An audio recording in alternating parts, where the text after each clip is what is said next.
Salut à tous, on se retrouve pour l'épisode 3441 du Zap Image. On commence aujourd'hui en ce dimanche 5 octobre avec des anniversaires. Et on commence tout d'abord avec le milieu de terrain du Bayer Leverkusen. Il s'agit de Ezequiel Palacio. Il fête aujourd'hui ses 27 ans. On lui souhaite bien sûr un bon anniversaire. On peut avoir les autres joueurs également qui fêtent leur anniversaire aujourd'hui en ce 5 octobre. On continue, on va parler maintenant de ce qui se passe aujourd'hui niveau football. N'oubliez pas que demain, c'est la trêve internationale, donc aujourd'hui il y a pas mal de belles rencontres. Donc tout d'abord, dans le championnat anglais en première ligue, Aston Villa, Burnley, Everton contre Palace, Newcastle reçoit l'équipe de Nottingham Forest, Wolverhampton, Brighton. Et Manchester City se déplace du côté de Brentford, qui avait battu Manchester United semaine dernière. On verra s'ils arriveront à battre City cet après-midi. Du côté de la Liga aussi, belle journée football. Donc tout d'abord, le Barça, après avoir perdu contre le PSG, se déplace du côté du FC Séville. C'est cet après-midi à 16h15. L'Espagnol Barcelone contre le Betis Séville. Ce soir, l'Atlético Madrid se déplace du côté du Celta Vigo. Du côté de l'Italie, il y a des belles rencontres. Surtout ce soir, ce Juventus AC Milan au programme à 20h45. Donc Naples reçoit le Genoa. Et la Fiorentina reçoit l'AS Roma au programme aujourd'hui. Et concernant le championnat allemand, il y a également 3 rencontres. Donc Stuttgart et Heidenheim, Hambourg, Mayence, Gladbach contre Fribourg. Et on finit avec l'autre gros championnat, le championnat bien sûr français. Lyon-Toulouse à 15h, Le Havre-Rennes, Monaco-Nice, c'est un derby. Strasbourg-Angers ce soir, Lille contre le Paris Saint-Germain pour clôturer bien sûr cette 7e journée de Ligue 1. On continue, on va parler maintenant de la trêve internationale parce que là, ces derniers jours, pas mal de listes ont été dévoilées. Donc tout d'abord, la liste de l'Angleterre, sorti par Thomas Tuchel, le sélectionneur bien sûr de cette sélection pour les 2 prochains matchs. Donc à noter que Marcus Rashford encore appelé. Marcus Rashford par rapport à ses bonnes performances bien sûr avec le FC Barcelone, il est appelé. À noter que Jude Bellingham absent, le joueur du Real Madrid. Et à noter aussi que Phil Foden également absent de cette liste de l'Angleterre pour les 2 prochaines rencontres. Donc un match contre le Pays de Galles et un match contre la Lettonie pour cette sélection anglaise. Concernant la liste de l'Espagne également, donc l'Espagne affrontera la Géorgie et la Bulgarie dans le cadre bien sûr des éliminatoires de la Coupe du Monde 2026. Donc on peut voir bien sûr ce gros groupe. Donc on va parler de joueur qui n'est pas là. Fabien Ruiz, les gars, n'a pas été appelé. Le sélectionneur espagnol laisse le milieu de terrain parisien au repos. Il avait déjà été mis au repos lors de la trêve du mois de septembre. Il sera de nouveau mis au repos, les gars, pour cette trêve-là. N'oubliez pas qu'il est sorti sur blessure lors du dernier match contre le Barça, mais il n'était pas à 100%. Donc du coup, vaut mieux le faire souffler. Plutôt une bonne nouvelle pour le PSG qui ne joue pas avec l'Espagne. A noter que Carreras n'a pas été appelé en sélection espagnole. Pourtant, il est plutôt bon. Le défenseur gauche du Real Madrid, c'est plutôt Grimaldo et Cucurella qui lui sont préférés au poste de latéral gauche. Donc Baldé qui vient de revenir de blessure n'est pas non plus appelé pour la 4e fois de suite pour le défenseur gauche du FC Barcelone. Concernant Lamine Yamal, donc il est appelé. Bon, c'est pas une surprise après. Le Barça aurait préféré qu'il ne soit pas appelé. Le Barça ne voulait pas le libérer suite à sa dernière blessure, mais pas que c'était blessé lors de la trêve du mois de septembre. Il s'était blessé, et n'oublie pas, il avait loupé au moins 3 semaines de match avec le FC Barcelone ensuite. Bon, il a pu rejouer les derniers matchs. Donc en gros, il voulait qu'il soit mieux repos, mais non. Luis de la Fuente appelle bien sûr Lamine Yamal pour les 2 prochains matchs de l'Espagne. Et toujours avec Lamine Yamal, il a enregistré sa célébration 304. Vous savez, c'est son code postal de son quartier d'enfance, Rocafonda, quartier bien sûr en Espagne. Donc auprès de l'Office de la propriété intellectuelle de l'Union européenne. En gros, il a posé sa marque de 304 pour éviter qu'elle soit prise par d'autres personnes en gros. Donc pour des vêtements, des baskets et des sacs à dos tout simplement. Voilà en gros par rapport à Lamine Yamal. On continue avec son club du FC Barcelone. On apprend aujourd'hui que le FC Barcelone pourra abandonner le projet de la Super League. Souvenez-vous, ce projet de Super League, on n'en parle pratiquement plus maintenant parce qu'il y a cette nouvelle formule de Ligue des Champions qui est vraiment très bonne. Mais avant, on parlait beaucoup d'une Super League où il y avait des grands clubs comme le Real Madrid et le Barça qui voulaient créer cette compétition pour lutter contre les droits TV surtout en Angleterre, par rapport que là-bas ils touchaient beaucoup d'argent. Ils voulaient faire un championnat avec les meilleurs clubs bien sûr du monde. Bon, on n'en parle plus trop. Et le Barça, en gros, pour abandonner ce projet maintenant de la Super League. Les relations entre l'UEFA et le club catalan se sont améliorées, parce qu'avant c'était cassure. Le dialogue entre bien sûr le Barça et l'UEFA. Donc maintenant ça va beaucoup mieux. Et ce nouveau format de la Ligue des Champions a généré plus de revenus. Du coup, ça convainc au Barça. Donc du coup, le Barça maintenant n'est plus très chaud à jouer cette Super League, de toute façon qui ne verra certainement jamais le jour. On continue avec Ange Postecoglou réalise le pire démarrage de Nottingham Forest depuis 100 ans. Nottingham a joué contre Newcastle cet après-midi, mais c'est vrai que jamais un coach du club n'avait gagné aucun de ses 6 premiers matchs depuis John Baines en 1925. Donc il y a plus de 100 ans bien sûr. sûr. Donc c'est compliqué, hein. Comme je dis, en plus cet après-midi, ils jouent contre Newcastle. Déplacement en plus à Newcastle, ça va être compliqué. Ils ont perdu là cette semaine en Europa League, ils ont perdu 3-2 contre Midtjylland. C'est que ça va pas fort, hein, pour Nottingham, hein. Je pense que c'était coup de l'eau actuellement. Si ça continue à avoir des mauvais résultats, ils pourraient vite bien sûr prendre la porte. On va parler tiens de Crystal Palace, hein. Très bonne équipe, hein, Palace, hein. Et le premier club va avoir créé un programme d'accompagnement dédié aux joueurs non retenus après leur passage au centre de formation. Donc le Crystal Palace FC Academy en gros.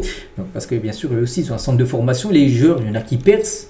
Il y a quelques-uns qui percent, mais il y en a plein qui ne percent pas. Il y en a, du coup, ils sont déçus, bien sûr. Donc, le but de ce programme est de continuer à suivre et aider les joueurs pendant 3 ans après le centre de formation pour limiter les risques, bien sûr, d'isolement, voire de dépression pour les plus fragiles psychologiquement et les guider professionnellement, bien sûr. Le club organise un maximum de rendez-vous avec ces joueurs non retenus pour s'assurer qu'ils vont bien et également pour leur montrer qu'il existe d'autres voies que le football pour réussir, bien sûr, dans la vie. Le club leur propose même l'opportunité de travailler au sein du club s'ils le souhaitent. Donc, voilà, par rapport aux joueurs non retenus, parce qu'il y en a, bien sûr, c'est un rêve de devenir footballeur professionnel. Puis il y en a, ils n'ont pas le niveau tout simplement. Puis voilà, c'est dur, hein, voilà, quand on dit, non, en gros, t'as pas du tout le niveau de jouer. Du coup, c'est pour ça qu'ils ouvrent un programme pour suivre tout simplement voilà, ces joueurs. C'est unique, hein. Il n'y a pas d'autres clubs qui font ça. Palace le fait. Donc voilà, c'est très bien de la part. C'est très bien que d'autres clubs fassent la même chose que cette équipe de Crystal Palace. On continue avec Corentin Tolisso, n'est pas découragé par son absence de la liste de Didier Deschamps. Il n'a pas été appelé, hein. Pour les 2 prochains matchs, il a dit « Je n'y suis pas, c'est comme ça. Il faut que je travaille encore plus pour en faire partie. À chaque fois qu'il y aura une liste, hein, je suis interviewé et je ne sais pas pourquoi, mais on ne me parle de ça. Hein. J'ai dit que, ce que j'avais à dire par rapport à l'équipe de France, j'ai vu ce que le sélectionneur a dit sur moi, en gros, hein, qu'il préférait des joueurs plus jeunes, voilà, tout simplement que Corentin Tolisso. Le plus important est de travailler, d'être le meilleur au quotidien. En tout cas, je n'abandonnerai pas, je ne lâcherai pas. Tant qu'il y a de l'espoir, j'y croirai. Alors voilà, parce que lui, l'objectif, il aimerait bien sûr être dans le groupe de la France pour la Coupe du Monde. Il avait été là, hein, pour la 2018. Il aimerait être pour la prochaine Coupe du Monde. Donc voilà, après, à lui d'être encore meilleur, voilà, pour être sûr que Deschamps, bien sûr, l'appelle. Mais bon, ça semble compliqué pour Tolisso. Et la même chose pour Thauvin. Mais rien à voir avec l'équipe de France, mais il dit qu'il a beaucoup progressé en passant en Italie, en Udinese. Hein. J'ai énormément travaillé les longues courses et les distances en Serie A. Je ne courais pas autant avant. Là, j'en suis à 11,5 km dans mes rencontres, hein, par match. Hein. C'est pas mal. Hein. Au-delà de mes standards techniques, hein, j'essaie de courir beaucoup pour l'équipe et de faire les efforts défensifs, le pressing, tout ça. Peut-être qu'il faisait moins avant dans ses anciens clubs. Il a changé, bien sûr, Florian Thauvin. Il a mûri, bien sûr, dans son jeu. On continue avec une info officielle, c'est Rodrigo Bentancur, donc milieu uruguayen de Tottenham. Et il signe un nouveau contrat longue durée à Tottenham. Donc il est en fin de contrat, tiens, le 30 juin 2026. Voilà, genre qu'il aurait pu être libre en fin de saison, du coup il prolonge. Bon, la durée n'a pas été mise, mais bon, si c'est un contrat longue durée, je pense que ce serait minimum au moins 3 ans. Voilà. Au moins, je pense, jusqu'en 2028, il vient de prolonger. Bentancur. Voici les nommés pour le titre de meilleur joueur du mois de septembre en Première Ligue. Donc là, on a déjà basculé sur le mois d'octobre. On est le 5 octobre. Mais voilà, pour le dernier mois, donc ces 6 joueurs-là, peut prétendre à remporter le prix du joueur du mois. Du côté de l'appel et succédé à Jack Grealish, hein, qui avait remporté le prix du joueur du mois d'août. Hein. On a le choix entre Haaland, Kamada, Minte, Zubimendi, Xhaka et Ruef, hein, donc le gardien de but de Sunderland, qui a fait pas mal d'arrêts. Donc 2 clean sheets, 13 arrêts. Ruef, hein. Bon, sinon, on peut voir ce qui a le plus de chance, hein, c'est comme Erling Haaland. C'est lui qui a le plus marqué. 5 buts pour Haaland, les autres sont tous à 2 buts, même 1 pour Minte. Donc voilà, si on prend en termes de buts marqués, et ça sera certainement Erling Haaland qui remportera bien sûr le prix du joueur du mois en PL. On va parler de Luis Suarez, l'attaquant colombien. Il avait joué à l'OM, hein, dans le passé. Donc lui, en gros, c'est l'attaquant qui a remplacé Gyökeres, vous savez, qui est parti du Sporting. Mais en tout cas, c'est plutôt pas mal en ce début de saison. 8 buts et passes dès en 9 matchs. Voilà pour Luis Suarez, l'attaquant colombien. On peut voir ses derniers matchs. La côte Naples, hein. Bon, ils ont perdu 2-1, mais il a marqué. Hein, celui qui a été buteur. Le match contre Estoril, le match avant en championnat, ils ont gagné 1-0. C'est lui qui marque. Le match encore avant, comme Moreirense, il gagne 3-0, il en met un. Il avait marqué là aussi un. 4 fois, il avait marqué, bon là c'était avec la Colombie contre le Venezuela lors de la dernière trêve du mois de septembre. Voilà, donc c'est un joueur, les gars, qui est très bon et qui remplace parfaitement, pour l'instant, on va dire, Victor Gyökeres. Le Barça est proche de prolonger Frenkie de Jong jusqu'en 2029.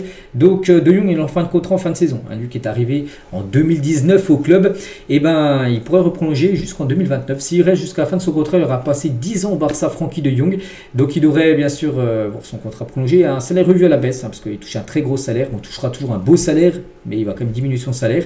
Et voilà, donc j'ai vu, j'ai pu entendre que la date officielle de sa prolongation devrait être annoncée le 15 octobre prochain, donc dans 10 jours, jour pour jour. Le Bayern Munich aussi travaille pour une prolongation de Michael Olise. Le Français suscite l'intérêt de plusieurs gros clubs de Première Ligue qui suivent de près bien sûr Olise, et c'est pour ça que le Bayern qui l'a acheté, c'était il y a plus d'1 an. Ils veulent sécuriser bien sûr le joueur, ils sont prêts à lui proposer de prolonger son contrat avec une augmentation de salaire pour être sûr de le conserver. On continue, on va parler d'Eric Garcia. Le PSG est très attentif sur la situation d'Eric Garcia. Son contrat se termine en juin prochain, comme De Jong.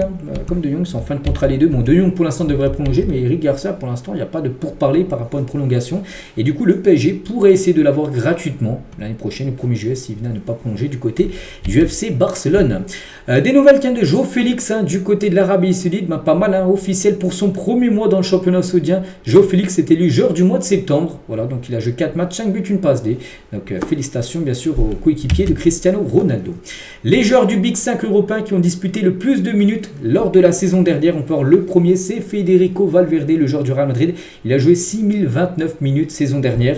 C'est énorme, bien évidemment. Toute compétition confondue, on prend en compte aussi sa sélection, l'Uruguay. Donc deuxième, les gars, c'est Bruno Fernandes. Et le troisième, c'est un gardien. On prend en compte aussi les gardiens. Mike Maignan, plus de 5626 minutes de jeu. Donc là, c'est des joueurs qui se sont très peu blessés. Bien évidemment, on peut voir par exemple, il y a des Parisiens, enfin comme Achraf Hakimi, bien sûr présent. Lui aussi qui a joué beaucoup, 5306 minutes jouées saison dernière. On va parler de Vitinha, donc l'ancien sélectionneur du Portugal, Fernando Santos, en sens Vitinha, il a dit il donne de l'équilibre à l'équipe, aussi bien dans la construction offensive que dans la récupération bien sûr du ballon. Je suis tout sauf surpris par sa 3e place au Ballon d'Or, c'est le résultat de tout son travail. Vitinha possède des qualités techniques et tactiques bien supérieures à la moyenne, il parcourt en moyenne plus de 14 km par match, c'est énorme. Il a toujours été un jeune homme très concentré, travailleur, mais au PSG il a encore élevé son niveau de jeu pour faire partie des milieux de terrain. Actuellement c'est lui le meilleur milieu si on regarde par rapport au Ballon d'Or. N'oubliez pas que Dembélé est plutôt un attaquant, Lamine Yamal est un attaquant, c'est les 2 premiers Ballons d'Or, donc lui 3e, donc on va dire c'est le meilleur milieu au monde, on va dire actuellement. Vitinha. On va parler d'un autre milieu, bien sûr c'est Bernardo Silva, autre portugais, tiens. Donc Bernardo Silva a tranché pour son avenir mais garde sa décision secrète, son contrat se termine en juin prochain. Il a dit je sais exactement ce que je vais faire mais ce n'est pas le moment encore d'en parler, il est temps de me concentrer sur Manchester City, d'essayer de faire de mon mieux pour remettre le club là où il doit être, parce qu'on sait que City depuis quand même quelques temps, c'est compliqué quand même un niveau résultat pour cette équipe. On va parler aussi de Erling Haaland et il parle de sa relation avec sa copine, voilà, son amie, donc il a dit elle m'a envoyé un message, celle qui a fait le premier pas. Celle qui a fait ça, le premier pas, elle jouait dans le même club que moi, Brina, donc une équipe en Norvège, elle joue aussi au football féminin. Donc celle qui m'a qui a fait le premier pas, ce n'est pas moi. Une soirée romantique pour Erling Haaland, c'est quoi? Donc il cuisine déjà. Elle aime aussi jouer aux jeux vidéo, alors aussi on joue à Minecraft, on aime construire des maisons. Voilà, sur Minecraft, on aime aussi rentrer à Brina et commander des kebabs. Voilà une petite info concernant Erling Haaland avec son ami. Et on finit aujourd'hui, tiens, dernière info, les gars, on finit avec l'équipe de Martigues qui est encore en Ligue 2 saison dernière et devrait enfin terminer sa descente aux enfers en départemental 3. Ils vont descendre les gars jusqu'en départemental 3. Pour vous donner une idée, on y retrouve des équipes comme la réserve de la Ciotat B, le FC Miramas ou l'Olympique Malhermortais. C'est le dernier échelon du football provençal, départemental 3, donc ils vont descendre tout en bas, Martigues. Une chute de 9 divisions, énorme soutien au Martégo fidèle bien sûr, parce que Martigues était en Ligue 2 saison dernière, là il devrait repartir en départemental 3 parce que c'est de gros problèmes financiers cette équipe du sud de la France, donc on leur souhaite grosse force parce que c'est compliqué de repartir en district. Donc voilà ce qu'il va dire aujourd'hui, j'espère que ça vous a plu, donc nous on se retrouve le dimanche, toujours un peu court bien sûr les vidéos, mais on se retrouve dès demain. Et demain, bien sûr, ça sera long parce qu'il y aura tous les gros championnats à parler. Puis il y a beaucoup de matchs et de résultats à parler. Sur ce week-end, allez, je vous souhaite un bon dimanche et à demain, bien sûr.